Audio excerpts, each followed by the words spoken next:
c'est Black Ben Mwes, donc écrivain, scénariste, réalisateur et aussi mannequin grande taille. Alors Black Ben Mwes, c'est mon nom d'artiste. C'est défini en 3 parties. Black pour la couleur de peau. Ben, c'est un surnom que mon grand-père m'a donné depuis ma tendre enfance. Et Brest, c'est le début de mon nom de famille. Alors j'ai commencé avant tout par l'écriture. Donc bon, ça fait des années que j'écris.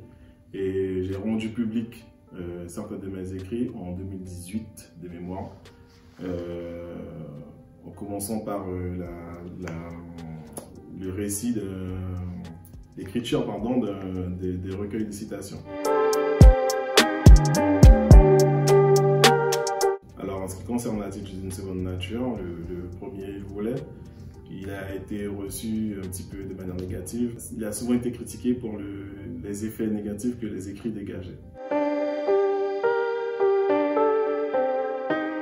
Bon, en fait, c'est réel, hein. Les écrits sont vraiment, décrivent vraiment le comportement humain, mais vraiment du côté négatif. Donc, le reproche qui a été souvent fait, c'est que ce soit de cette partie qui soit relevée, et non la partie positive ou les bons moments de la vie. C'est une fiction basée sur quelques faits réels. Donc c'est basé sur le témoignage de figures du milieu narcotique, et donc c'est de leur témoignage, de ces personnes-là, que j'ai pu rédiger ma fiction. Il faut savoir que j'ai toujours été fan du grand banditisme, donc c'est lié directement au grand banditisme, et j'ai toujours voulu écrire quelque chose qui est en rapport avec. Donc c'est de là est partie l'idée de développer cette thématique. C'est par rapport à l'actualité française, et aussi surtout j'ai un passage de ma vie où j'ai pas appartenu aux forces de l'ordre, et bon, ben, j'ai pas fréquenté ces gens-là du grand banditisme, mais je me suis toujours intéressé au côté ingénieux qu'ils faisaient preuve pour réaliser leurs méfaits. L'élément déclencheur, c'est que un jour, j'ai été contacté par le réalisateur Lostika, alias Lozo. On a un ami en commun, donc il m'avait contacté par rapport au fait qu'il cherchait un lieu de tournage qui était un atelier de bijouterie. À l'époque, donc mon père en possédait un, et bon, bien sûr, il a refusé pour tourner c'était un clip, hein, vidéo. Donc c'était pour l'artiste pompiste, et il a refusé. Je l'ai mis en contact avec un autre bijoutier. Au final, je me suis retrouvé à jouer le rôle du bijoutier dans cette vidéo. Donc c'est de là que tout a débuté.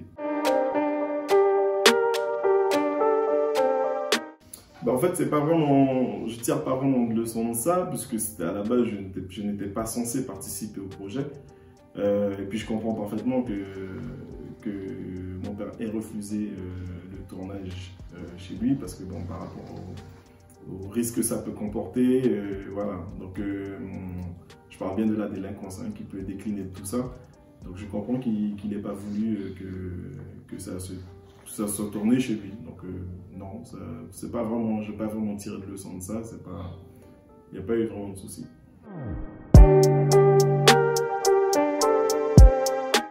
Artistique, il y a pas mal d'acteurs que j'aime, quoi. Par exemple, ça part de Robert De Niro, Al Pacino, on passe par Denzel Washington. Après, dans le milieu français, je dirais Gérard Depardieu, Gérard Lanvin, ce genre d'acteurs, voilà, que j'affectionne. Lostika, alias Lozo, comme je disais. En fait, on a un ami en commun qui nous a mis en contact, et quand on s'est rencontrés, ben, mon profil l'a plu, et donc c'est pour ça qu'il m'a mis sur son projet. Donc le titre du clip, c'était Ghetto Life de l'artiste Pompis. Il y a une partie qui est tournée au Brésil. Pour des raisons de sécurité, on a dû tourner l'autre partie en Guyane. Et il parle de la vie du ghetto. Oui, toujours, on est toujours en contact. D'ailleurs, je suis son émission qu'il réalise toutes les semaines de mémoire, je crois que c'est Setup. Et donc oui, non, on est toujours en contact, il n'y a pas eu de coupure.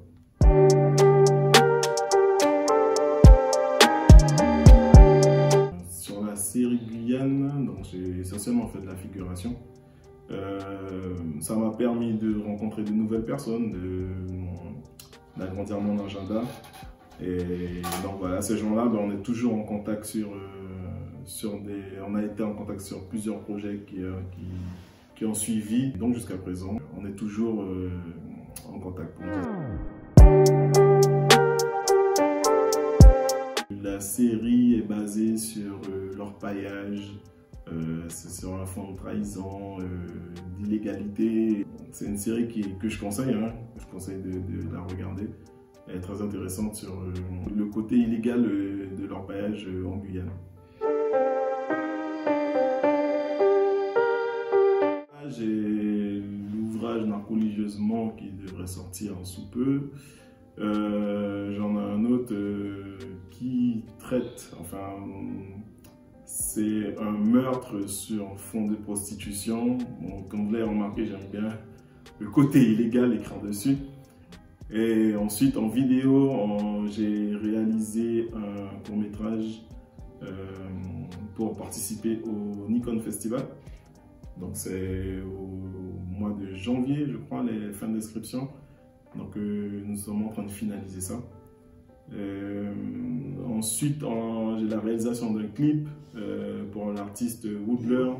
Alors, il y en a bien plus, mais ceux qui vont se faire en premier, c'est ceux qui viennent dans les mois qui viennent.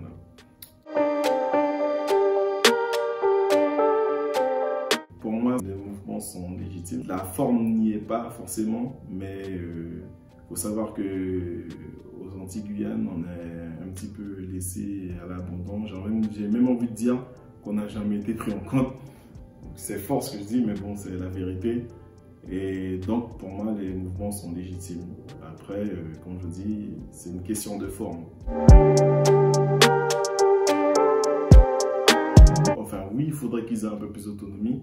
Je ne pense pas que l'indépendance soit une bonne chose, mais il faudrait juste que les vies des dom-toms, des gens habitant dans les dom-toms, seraient mis au même niveau que celles des gens de l'Hexagone. Et je pense que là, on vivrait nettement mieux. Donc ça passe par les prix exorbitants, que ce soit les billets d'avion, les produits de nécessité de tous les jours, qui sont, je ne sais pas combien, en pourcentage plus élevé qu'en métropole. Et je pense que si ces choses-là étaient déjà mises à niveau, je pense qu'on vivrait largement mieux et les choses iraient mieux. Bien sûr que non.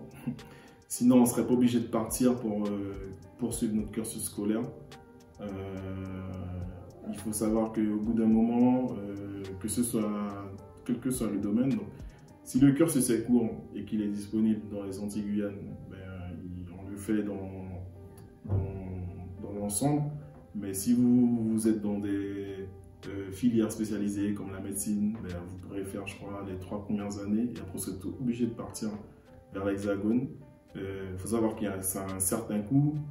C'est pas toutes les familles qui peuvent se permettre de se lancer dans de tels projets. Il y a un logement à louer, il y a une vie, la vie de l'étudiant à payer et c'est pas évident pour toutes les familles. Donc, non, on n'est pas égaux à ce niveau-là. 3 choses, je définirais ça en 3 mots. Impatience, rancunier, ouvert d'esprit. Impatience parce que quand je réalise un projet, il il faut que ça se fasse d'une traite et non, il ne faut pas que ça traîne. Rancunier, ben, moi j'ai du mal à accepter les choses, surtout quand je n'ai rien fait à la personne et qu'on se permet de faire du mal comme ça gratuitement. Là, je garde rancune pendant un très très long moment. Mon ouverture d'esprit, ben, ça part d'ouverture vers le monde. Je fréquente, comparé à beaucoup de personnes, toutes les ethnies, toutes les nationalités. Je n'ai pas de limite. Je peux discuter avec n'importe qui. Voilà. Et c'est l'une des principales qualités que j'ai.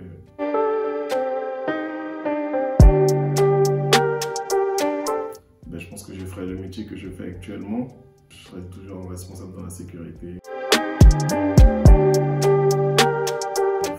On va dire, ça l'a été un moment et là, je tends vers autre chose.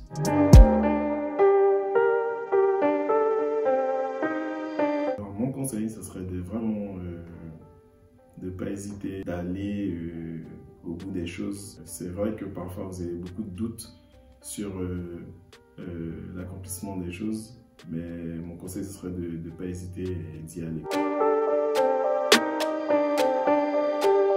Instagram, Black Ben Bress, YouTube pareil, Black Ben Bress, et Facebook, donc je fais un clin d'œil à mes origines, Ben Bress à Pato Camarade.